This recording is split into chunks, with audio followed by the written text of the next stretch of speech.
Hi guys, my name is Megan, and if you guys like the All for the Game series, I think you're really gonna like these books.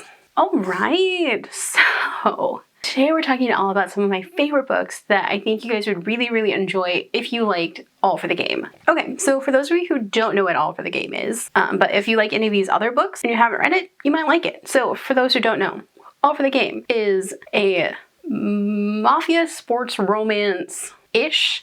So it's following Neil, who is trying to get away from his mob enforcer dad, who just wants to kill him after being turned into the police. And Neil's one vice, the one thing that he cannot live without, is the sport XC, and he has to play it no matter where he is, and that is his downfall. He gets recruited to the Palmetto State University XC team, which is full of people on getting second chances. Anyway, it's full of a bunch of miscreants that are getting second, third, fourth, however many chances to be in the sport that they love, and it's unhinged in the best way possible. So, if you really like this series, or if you like any of the books that I'm going to talk about and haven't read it, please check it out. Alright, so let's just go ahead and dive right in. Alright, so if you like the darker aspects of this series, you know, the murder, mayhem, kind of mafia stuff, I think you're really going to enjoy the Necessary Evil series. This series is following the children of Thomas Mulvaney.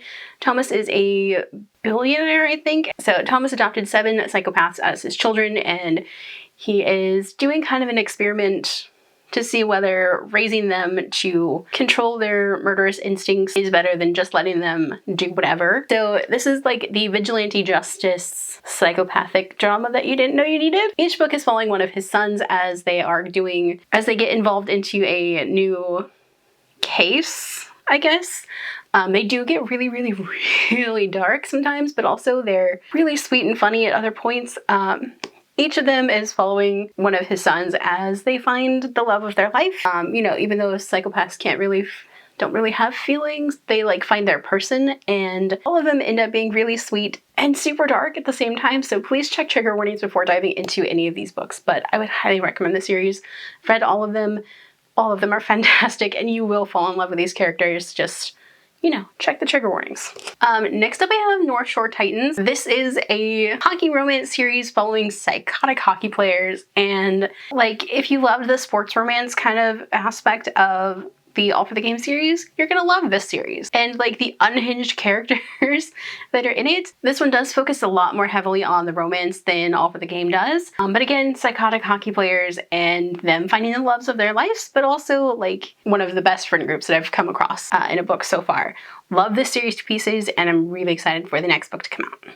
Next up I have Summer Suns, and this is a dark academia, so if you like the academic setting from All for the Game and wish it had gone a little bit more into detail, this is one that I would go for. This is a queer southern gothic, ghosts haunting the narrative, fast cars, drugs, and crashing out at the worst possible moment book that you could ever want. This is following Andrew Blur as he is dealing with the death of his best friend / more, moving into the house that his best friend bought for them to go to grad school in, and meeting his new roommate, falling in love, being haunted by ghosts, and like the ghosts trying to drag him to hell, and trying to solve his best friend's murder. One of the best romance, it's not really a romance, it's like one of the best creeping gothic horror books that I've ever read. So good. Next up I have Relay and Medley. So these ones are definitely a sports romance. This one deals with an Olympic level swim team as they are preparing for the Olympics. The first one is following 2 characters who had dated when they were teenagers. Something happened that broke them apart. They became enemies, and now they had to be on the same team to get to the Olympics. And there is some espionage and hacking, and it's kind of giving Rico's interference with everything.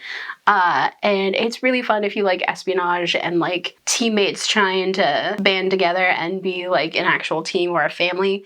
This is one to go for. Next up, I've got some softer recommendations. So I have Time to Shine. This is another hockey romance. This one is a lot softer. This one has demisexual rep and bisexual rep, and it is very much a person that loves to talk and one that just loves to listen. And it's kind of giving Jer Jean vibes, if you know what I mean. But it's really sweet and soft, and like, but it's also dealing with team dynamics and trying to find your place in life. And it's so soft and sweet. Next up I have Check Please, another hockey romance. This is following bitty as he is trying to figure out how to be on a hockey team without like destroying the hockey team, while also being a baker and trying to get through college. And it's a teammates to friends to lovers romance. It's really sweet, and it's told in like the form of like a YouTube vlog, and it's one that I would highly recommend, especially if you're looking for something a lot softer than All for the Game, but you still want that sports romance kind of a thing.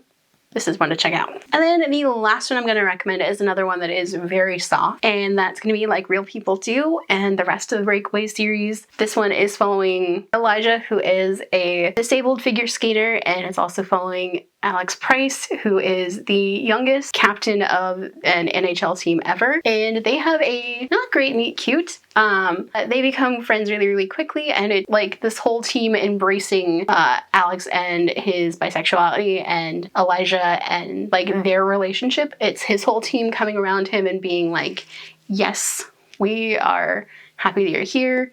It's very much team as family, and there's a lot of cooking, and it's giving Sunshine Court vibes with lots of cooking and just hanging out together, and a lot of anxiety rep in it and disability rep and depression rep. And it's one of my favorite books that I've read in a very long time. So those are some books I would recommend reading if you really loved All for the Game, and I just feel like you guys would like them if you liked those books. So have you guys read All for the Game? What books would you recommend? Let me know down below. If you guys like this video, don't forget the like button. If you haven't already but would like to, go and hit the subscribe button. And if you'd like to follow me on social media for more bookish stuff, check out the links down below. Alrighty, bye guys!